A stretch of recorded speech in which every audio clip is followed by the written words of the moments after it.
Ayun mga kabady, welcome back po sa aking YouTube channel at panibagong araw, panibagong content tayo mga kabady at salamat sa inyo sa patuloy na pagsusuporta at walang sawang panonood sa aking mga uploads.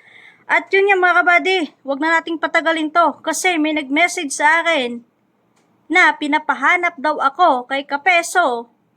So alamin natin yan kung totoo man yan o hindi mga kabady. So tayo magbibigay lang ng opinion at reaction batay sa kung totoo man na pinapahanap tayo kay Kapeso. Tara mga kabady, let's go!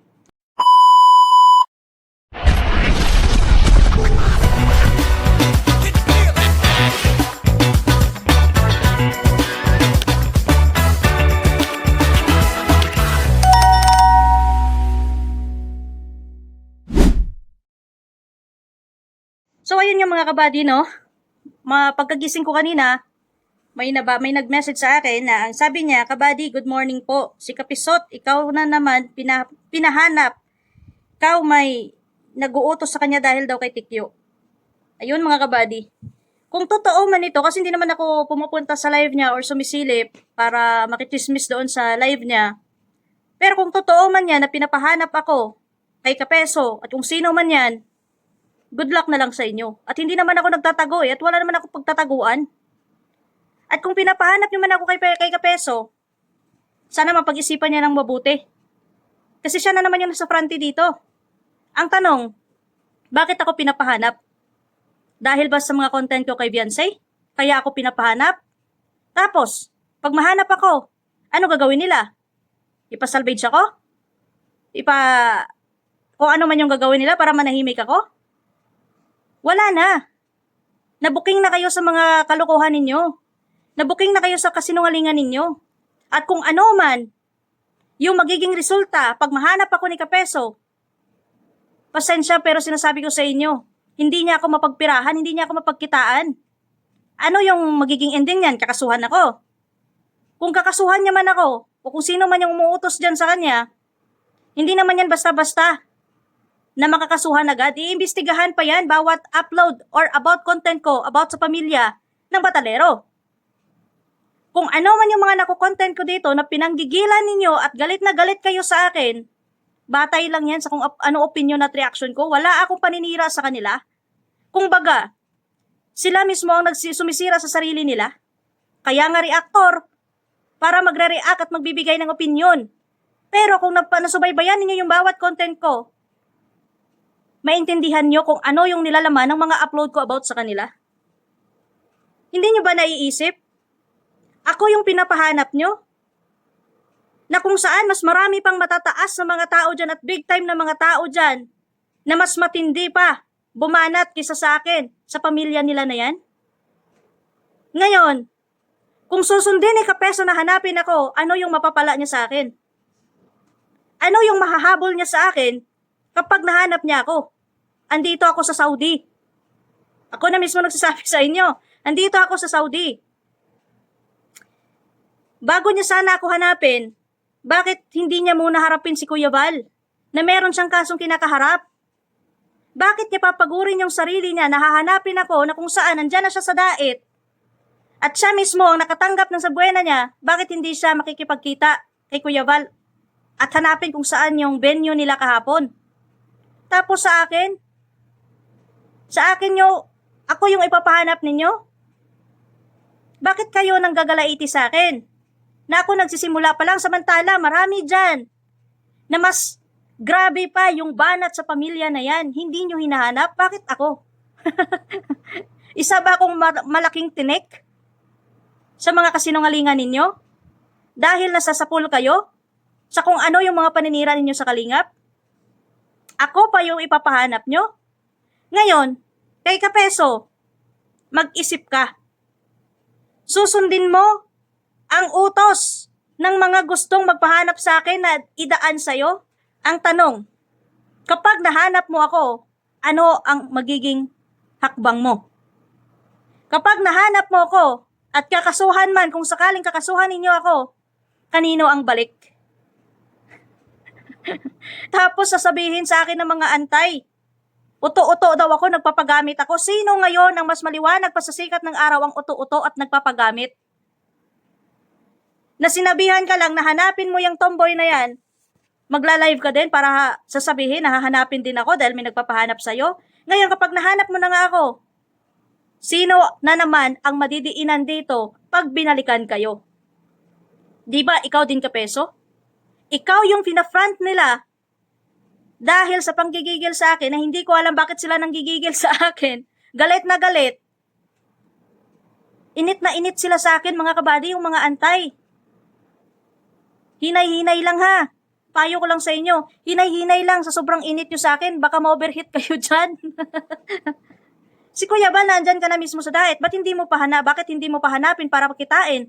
Ako dito, na napakalayo dyan sa diet. Sasabihin mo dyan sa live mo, nahahanapin ako dahil may nagpapahanap? Wala ka namang iniwan dito sa akin na pwede mong makuha kapag nakita mo ko, nahanap mo ko. Ako lang ba yung gusto nyong ipahanap kasi ako lang yung kakaya-kayanin nyo? Samantala, mas marami pa dyang mga reactor at mga content creator na kung saan mas matindi pa yung mga binibitawan dyan sa Pamilyang Batalero kesa sa mga content ko. Sige nga, mag-isip ka nga kapeso. Kung susundin mo yan, di good luck sa'yo. Isa kang malaking uto-uto para magpagamit dyan sa kanila. Ikaw yung pang-fronty dyan. Katulad niyan, dahil sa pinagagawa mo na yan at nasabi mo pa ngayon sa video mo na ikaw yung boses nila, ngayon dahil ikaw yung naging superhero dyan sa kanila, sino ngayon ang humaharap dyan? Nasa sitwasyon ka na ng kaipitan. Sino ang humaharap dyan? Yung mga taong nagasuporta sa'yo o ikaw mismo ang naging boses ng mga taong yan na wala namang mga patunay. So, kung hanapin mo man ako at kung mahanap mo man ako, good luck na lang sa'yo at congratulations sa'yo kapag nahanap mo ako kasi nandito lang naman ako sa Saudi. Hindi naman ako nagtatrabaho ako dito. Kaya hinay-hinay lang kayo sa pag-iinit nyo sa akin. Pag kayo ma-overheat dyan, na sinasabi ko sa inyo, hindi lang bunganga ninyo ang sasabog dyan, kundi pati mga dugo nyo. Hiwala yan sa kaluluwa nyo. Diyan kayo makapagtataka mga kabady Maraming mga reactors ng Kalingap at mga vlogger na kung saan grabe yung mga banat sa kanila. Samantala ako baguhan pa lang na kung saan yung mga ibang Kalingap reactors at mga content creator na nagko-content sa kanila, may kinikita, mas malaki yung pera nila kaysa sa akin. Ako yung ipapahanap, ano yung mapapala nyo? Kapag usapang kaso, hindi naman agad-agad yan magpa-file, iimbestigahan pa yan. Katulad yan ang sinasabi ni Kapeso kay Kuya Val na ginagaya pa ang boses na hinahanap yung kaso. Kahit araw-arawin pa yan sa pagsasalita ng kaso, kahit araw-arawin pa yan sa pagbibitaw ng kaso, may proseso yan. Hindi lang yan pagkasabi na hanapin mo si Piljan Vlog, kasuhan mo si Piljan Vlog, ura-urada makakasuhan mo kaagad. Iimbestigahan pa yan yung mga video kung saan dyan yung paninira. Huwag kasi kayo magbase sa isang usapin lang at sa isang content lang. Lahat ng mga content ko, may mga naka-attach dyan na basihan kung paano ako makapag-react at kung paano ako magbigay ng sarili kong opinion batay sa mga pinagagawa ninyo. Na yung iba dyan, kapag bumanat sa Pamilyang Batalero dyan, walang ebidensya, naniniwala lang sa chismis, content agad, banat ng banat, na walang limitasyon na. Samantala sa akin, mga content ko may mga naka-attach dyan. Na kung saan, kung ano merong content dyan, may pinagbabasihan ako kung ano man yung mga nabibitawan kong salita. Nag-start lang ako last month sa pagre-react dahil pinatulfo si Kuya Val. Bakit hindi nyo tingnan kung saan ako nagsimula sa pagre-react hanggang sa nakaabot ako dito ngayon? Na kung saan yung pinagigigilan nyo na, galit na galit, halos gusto nyo na akong ipadampot. So kung mahanap mo man ako Kapeso, hindi naman ako nagtatago at wala naman akong kailangan pagtaguan sa'yo kasi wala ka namang kayamanan dito sa akin na pinatago para pagtaguan kita. Kaya pag-isipan mo kung ano yung magiging resulta kapag maging sunod-sunuran ka sa kanila. Pero kung sa bagay mga kabady, pag hindi nga siya sumunod sa mga taong nagsusulsul sa kanya, paano siya magkakapera? Yan na lang pinagkikitaan niya Yung maging front sa mga pinagagawa nila para may palipad at may pajikas sa kanya. Kapag hindi niya yan sinunod, baka tumiwalay sa kanya yung mga nagbibigay sa kanya ng pera. Hindi ko lang lubos maisip na bakit ako yung gusto nilang ipahanap. Na sa kadami-daming mga nagre-react sa kanila, kadami-dami nagbabanat sa kanila, akong pipitsugin lang, ako pa yung gustong hanapin nila. Bakit? Isa ba akong malaking bato na nakabara dyan sa lalamunan ninyo? Magpakatotoo na lang kasi. Huwag nyo nang baguhin yung katotohanan batay sa kung ano yung kasinungalingan ninyo na pinapakalat dyan para lang masiraan ang Kalingap. Maliwanag naman eh. Vlog ni Rab, vlog ni Kuya Val. Nagtutulong sila sa mga kababayan nila sa Bicol. Pag nag-upload sila, segundos pa lang sa pag-upload, minutos pa lang, i-screenshot nyo na, ipopost sa social media, gagawa ng caption na hindi naman angkop sa kung ano meron doon sa content nila. At kasiraan pa ng Team Kalingap.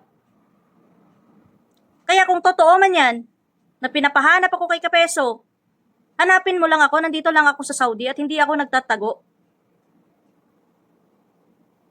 Mapapatanong ka na lang, bakit kayo papahanap? Ano yung gagawin nyo sa akin? Nasa social media kayo. So, ibig sabihin yan, dahil kayo mismo ang nagpalabas niyan, kapag ano man yung mangyari sa akin, walang ibang babalikan at walang ibang ididiin dyan, kundi kayo-kayo lang. Gusto niyo ng rebuttal. Gusto niyo ng dito sa social media pag-usapan. Tapos pag sinagot kayo, ganyan yung mga hakbang na gagawin ninyo. Isa lang ibig sabihin dyan. Hindi nyo lang tanggap na nasasapol kayo sa katotohanan. Ayaw nyo kasi na malamangan kayo ng ibang tao sa mga pinagagawa ninyo. Gusto nyo kasi kayo lang yung mag-atake na mag-atake sa Kalingap. Yung Kalingap gusto nyo manahimik lang. Gusto nyo yung Kalingap hindi na sasagot sa inyo. Nasa social media tayo eh. Katulad yan sa inyo, kayo dyan, mga antay. May isang leader kayo dyan, 2, 3, o ilan man yung leader nyo dyan. May mga galamayan na kung saan, aatakihin din yung mga nag-aatake sa inyo. Ganito din yan sa Kalingap. Wala ding mga atake sa inyo kung hindi nyo aatakihin yung Kalingap.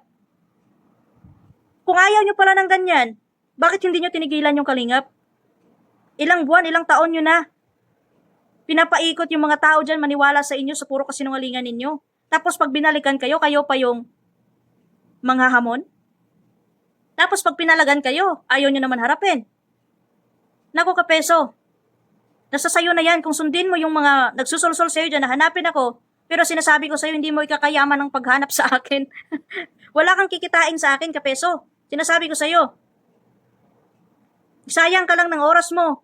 Diyan pa nga lang kay Kuya Val, sa kaso mo pa lang sa kanya, nagrereklamo ka na malaking abala na. Sa akin pa kaya? Anong abala yan sa'yo? Pilipinas to Saudi. Sige nga, mag-isip-isip ka. At alalahanin mo, bago ka tumalon sa isang tao para harapin mo muna yung kaso dyan kay Kuya Val. Hindi lang kay Kuya Val, may kay Kalingap Rab ka pang haharapin, no? Mag-focus ka muna dyan kung paano ka makaalpas sa sitwasyon ng ganyan bago ka mag-proceed sa susunod mong gugustuhin na mangyari. Parang ikaw mismo yung naglulubog sa sarili mo, sa putik. Kung hindi ka ba naman kasi buang, sunod-sunuran ka sa mga tao dyan, ikaw lang din naman yung ginagawang sangkalan at ikaw lang din naman yung nagiging fronty dyan ngayon dahil sa kaso. Sino ang haharap dyan? Sino ang makukulong dyan kapag may warrant of arrest na? Sila ba? Sasamahan ka ba nila? Sa panahon na kung saan mabigyan ka na ng warrant of arrest kapag hindi ka pa sumipot. Di ba ikaw pa din, ikaw at ikaw lang ang papasok sa rehas kapag may warrant of arrest ka na sa pinagagawa mo? Kaya pag-isipan mo ng mabuti kung ano yung magiging resulta yan, huwag mong basihan dahil lang sa pera, para lang magkapera ka, para sa pangangailangan mo araw-araw, kaya gagawa ka ng hindi magandang hakbang. Sa'yo ang balik, hindi sa akin, hindi sa kanila. Sinasabi ko sa'yo Kapeso. So yun lang mga kabady, kung totoo man yan, na may nagpapahanap sa akin at si Kapeso maghahanap sa akin, nandito lang naman ako sa Saudi, choice na nila yon kung hanapin man nila ako. Wala naman silang mahabol sa akin, wala naman silang makuha sa akin. So yun lang mga kabady, no? Maraming salamat sa inyong panonood at ingat, God bless at to God be the glory sa ating lahat. Bye.